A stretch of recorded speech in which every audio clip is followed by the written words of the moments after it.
Hello, good morning to everyone. Welcome to Fiturtech. My name is Juan Núñez. I'm editor-in-chief Tecnohotel News, which is a travel technology magazine here in Spain. We have a stand right there if you want to come visit.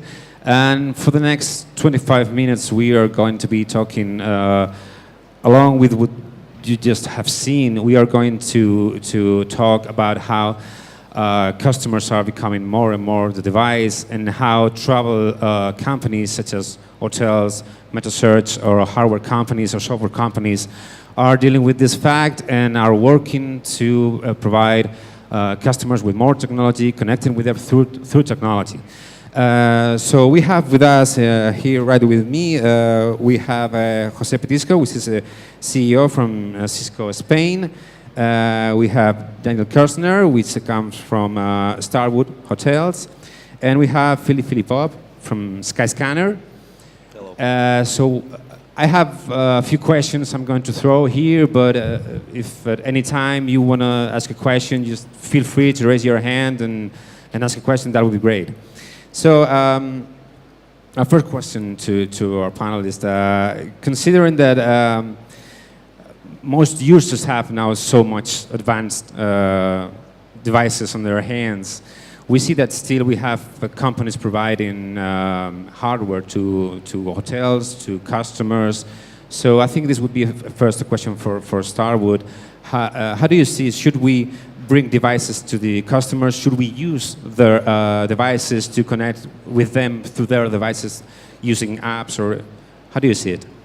Sure, well, I think that we're definitely seeing a trend from moving to using the devices that our guests have. I think if we looked around the room here today, we would see multiple devices that people have, whether it's different platforms, whether it's handheld or tablets, or whether it's wearable technology. And so for us, it's really important that we're able to work with any device that the guest has. And I'll give you an example. Recently, we launched what we call SPG Keyless, which allows our guests to check into a hotel, to go directly to their room, and to use their device to open the door of their room. And so for us, being able to put that in the hands of our device, and something that's in the hands of our guests and a natural extension of who they are, is really important, and to be able to work across platform. If we go back a few years, we invested a lot of money in putting in clock radios and sound systems and telephones in our hotels. And I'm sure if I asked for a raise of hands, many of you would have a problem setting the alarm clock on many of the alarms in our hotel. Many of our hotels, you can put your phone in it, except that it's an old adapter and your phone doesn't fit to charge anymore. Nobody wants to pick up the hotel phone to actually call down to the front desk. So if we can put that technology in the hands of our guests using the devices they have, I think what's most important is the connectivity part of it. Because our guests want to be able to use their device, but connectivity then becomes that much more important to be able to make sure that they can use their device and they can use it at the speeds and the ways that they want to. So, Jose, how do you see it? Because should we bring those devices? And in terms of hardware, how CISCO see this future? Which hardware are we going to see there? Well, it's really important, the connectivity, because will allow us to have the interaction with the customer. Will provide this connectivity to the customer. But what is really important is to provide the right experience in terms of easy connection with this telecommunication infrastructure in the hotels or in the area of tourism. Second, has to be an scalable and agile infrastructure to provide and to afford the growth in terms of users. And third, has to be secure. Secure is really important, because it's not only the experience that we can provide to the customers, it's about the big data that we can collect from these infrastructures, the flow of the people in a Wi-Fi network, the access to the people in a Bluetooth environment with the iBeacons technology, the RFID for payment has to be, of course, absolutely secure. So just to provide this infrastructure is not only for the connectivity, it's not only for the growth, it's also for the use of the hotels or the area of tourism, where they can have much better operation in terms of efficiency, in terms of productivity and competitiveness, because they can use the same infrastructure for the use of the hotel or the area operation. That provide a quite advantage for the competition among different areas or different hotels. So, Filip, Skyscanner has a very strong mobile app. Right now, you can also book hotels now. So, how important is for you this transition from the desktop version to the app? How do you connect with the customer? Good afternoon, everyone. With Skyscanner, think of it as bring your own device has been around for a while. I think it started really at 2010 when people started discussing can we be connecting to the personal phones. And devices in the future will become less relevant of what we do because everything will be connected. There is predictions by CISCO that 1.5 billion devices will be connected through the internet in the future.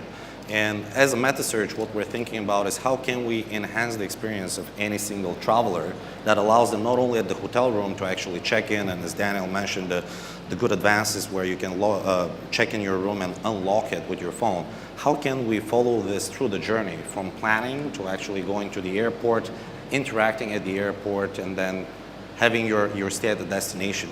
So as an app, what we've noticed over time is that the increase in mobile usage it's incredible. If anyone thought that mobile will be big, it's bigger than big, it's huge.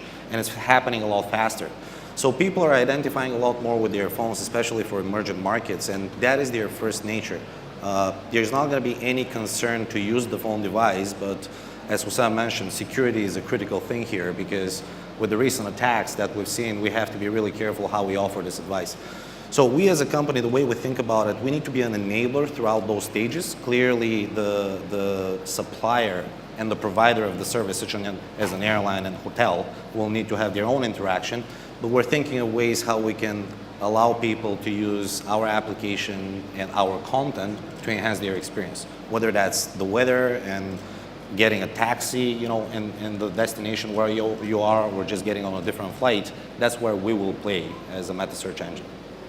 So we've been talking about how the customer will become the device, but how will it turn into reality? I mean, for example, if I were to go into a Starwood hotel in 5-10 years from now, how will it look like? How do you think? Well, for starters, hopefully it's not going to be 5 or 10 years when we're looking at the future. Hopefully it's going to be 5 or 10 months from now. But I think that idea of checking in online, bypassing the front desk, going directly to your room, using your phone. Right now, we're the only hotel operator in the world that's doing that. And when you see guests in our W hotels where we've launched it, using that technology, you kind of feel like you are looking into the future. And the idea of holding a plastic key to get into a hotel room seems as foreign as using a metal key to unlock a door. But when I go into that hotel room, the first thing that I do, and that I'm sure many people in this room do, you're adjusting the temperature. Before you adjust the temperature, you need to look where the thermostat is. I'm turning on the TV or I'm turning off the TV. I'm opening the blinds, I'm closing the blinds. I'm adjusting the lighting in the room. And I think those are all things that in the future will happen seamlessly for us. We'll walk into a hotel room, that hotel will know what's the temperature that I want, how do I want my lighting in the room, what's the music that I want to be listening to, and that room will feel like it's an extension of my home. If I think about the media that's accessible in that room, why is it that when we travel to a hotel, all of a sudden I don't get access to the same media that I'm used to and that I might have at home? So how can we take that media that travels with the guest or that the guest might have back at home, and how do we extend that into the room? So I think for us, it's very much a focus around personalization. So how can we create that hotel room that feels unique for me, but it would be different for every person that's here today checking into that same room? And again, I don't think we're 5 or 10 years away. I think with technology like keyless, we're there today, and a lot of the other pieces are going to be coming very soon.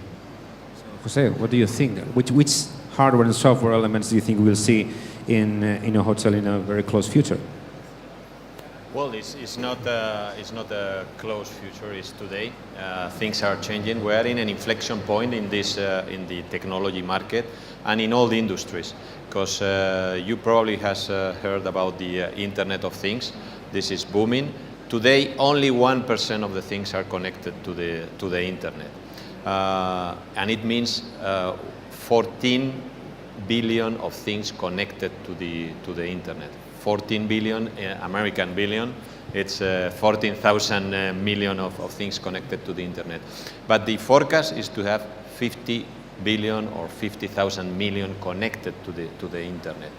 Just having in mind also all these data that devices, smartphones, tablets, sensors, people, business processes, and many other things that connected to the Internet. Just in the last year, we have generated more data, more information than in the last 15 centuries. I mean 50 centuries behind us. So please think all the possibilities and opportunities that is bringing to us. In every single business around the tourism, is an hotel, a restaurant, a resort, or whatever, we need to take advantage of this opportunity that the Internet of Things is changing the way we are doing. We believe that in the next years, in the next 10 years, 40% of the companies or enterprises leaders in the market will not be anymore the leaders on this market. 40% of them. So nearly half of them will be out of the market because they have not been able to adapt to this transition. And some people that is disrupting the market with that kind of technologies will get this position. So I'm not in the hotels or the tourism business. I'm in the technology business, but we can see the Internet of Things as a disruption. So when we are investing in technology and in infrastructure, we need to think on all what is happening in our market. So standards, open source, open data, all that kind of things is something that we need to understand that it's really important for us. And of course, as I said before, security and big data are the key words that we have to have in mind. All of this brings, I think, an interesting question about content and how we can sell more to clients. This is maybe a question for both Filip and Daniel. I'm guessing as metasearch and hotels, you approach the client in different places in the travel cycle, you may say. So which kind of content or which kind of products and services we can sell using all of this technology in terms of upselling, cross-selling, you know?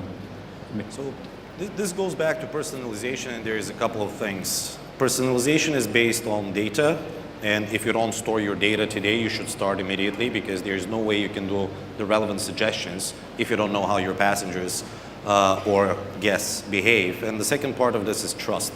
And the question with trust is really important because with personalization, if you have the right suggestion, as Daniel said, if you walk into the room and they know that you prefer 25 degrees Celsius in your room, what if today you don't? So if you get it wrong, you simply get it wrong. If you get it right, it's a question of, do I trust this source? How do they know? Can I trust them that they will make the right decision for us? So personalization will necessarily follow the big data processing, and we have to be extremely careful when we let the traveler decide on their own versus when we give the right suggestions. It's not just a question of having everything set up because today we travel on business, tomorrow we travel on just for vacations, and those are two separate personas. Even within business, when you travel to Rome, you have different expectation than when you travel to New York. So getting all this data is important, and just to build a little bit on it, what are the technologies that will allow us to interact with the data? So one of them is to say, this is how Filip behaves in a hotel room, so we're going to replicate it. Another way is, if I don't, how do I communicate with that big data to make sure that it adjusts to me? And some of the technologies that you mentioned and like what is coming in the future, back to what Daniel and José said, is probably virtual reality and semantic search, where you don't have to touch a phone to actually get the right adjustment of the thermostat or get a taxi. You start speaking. So when you start combining this big data, which is built on the personalization, and then a new interaction with your technologies, I think it will be a great experience for the travelers in the future. So, Daniel, how do you see it from the perspective of the hotel? What kind of services and products can we sell using this technology? Sure. I think one of the things that makes us different than Filip's business, as an example, is for us it's very much about controlling that experience that happens on property. We control what happens when you walk in those four walls of a hotel. So what can we do to offer an experience that's different than what you get when you're staying at other hotels? For us, being able to use data, you know, it's interesting. I spent the first few days of this year unsubscribing from emails. So I thought that was one of my New Year's resolution. All these emails that we all get, I'm going to just unsubscribe from them. But then there were the odd email from a hotel or from an airline or for a company that I actually wanted to go deeper with. I wanted to give them more of my preferences. I wanted to give them more of my information. But now it's a question of what do those companies actually do and how do they deliver on that? You know, one of the preferences at Starwood that our guests want more than any other preference is Coca-Cola Light or Diet Coke or Coke Zero, depending on where in the world that guest is.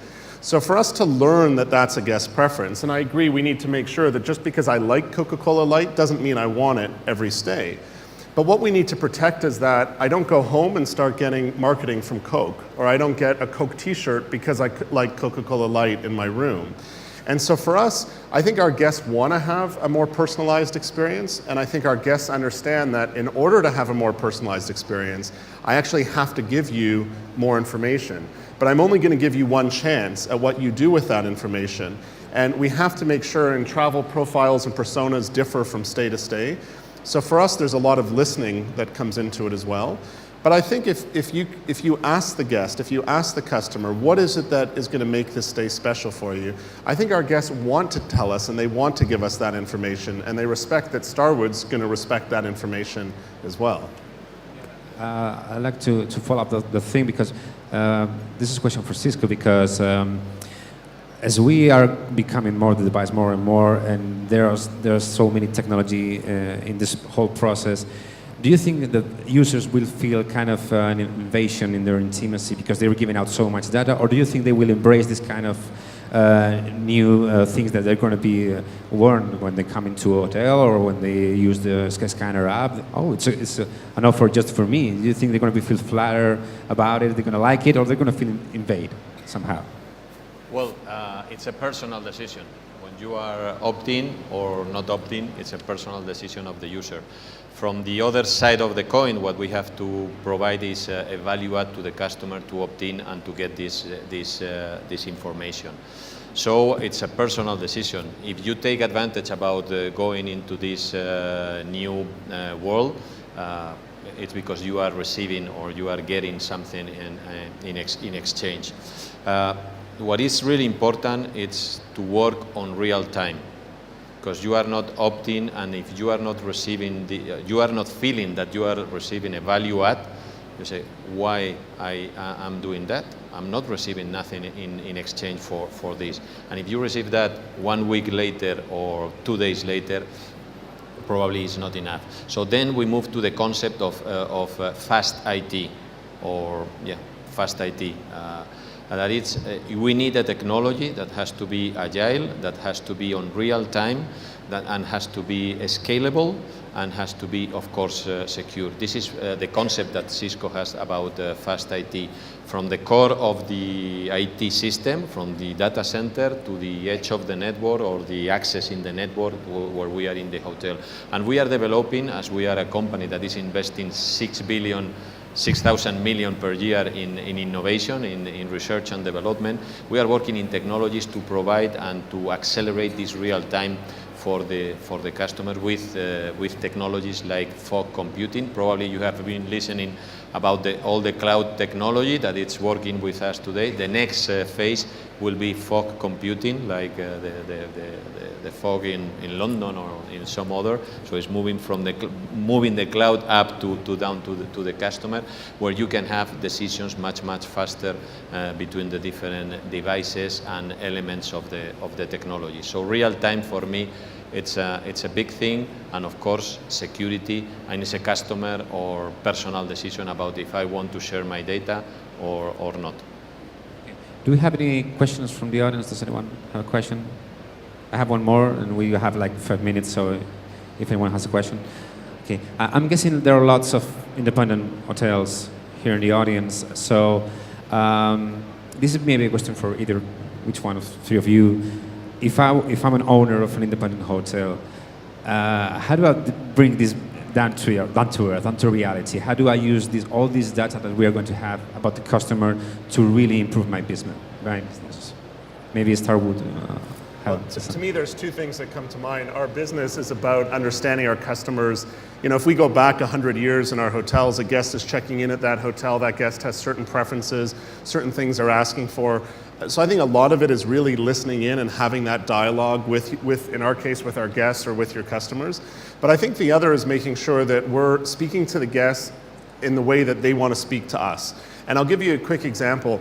We've been doing a lot of work with how do we best chat with our guests when they're in a hotel. So I mentioned, you know, I don't want to have to be in my room to pick up the phone to make a dinner reservation. I want to be able to chat with you at the hotel the same way I'm chatting with my family or my friends or my colleagues back in the office.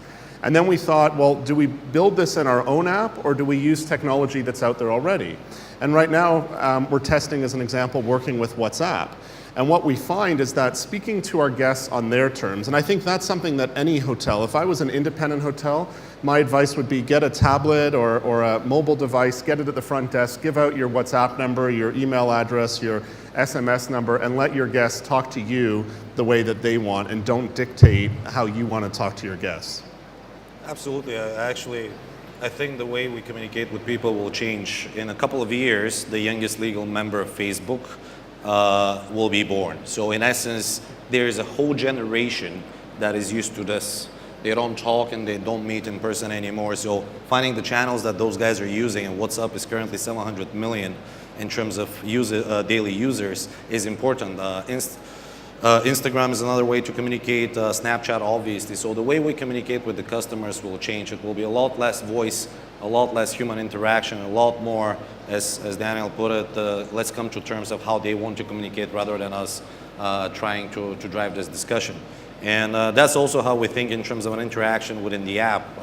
Outside of the stay, what else can we suggest? And when people want this information, we should be available, but we shouldn't be abusing the information we have for the customers just to try to sell yet another seat for a flight or probably an upgrade, because that's not what personalization is. It needs to be relevant, but it doesn't have to necessarily make money all the time. So communicating through the right channels and being careful about what we give to those people is critical in the future, and how we engage with our customers in the future. Okay, well, I think that's about all the time we have. I'd like to thank José, Daniel, and Filip for coming here and share your thoughts with us. I'd also like to thank Fiturtech for inviting us, and also all of you for coming. I think it's going to be very interesting the next thing, so I hope you're going to stay for a while. Thank you. Thank you.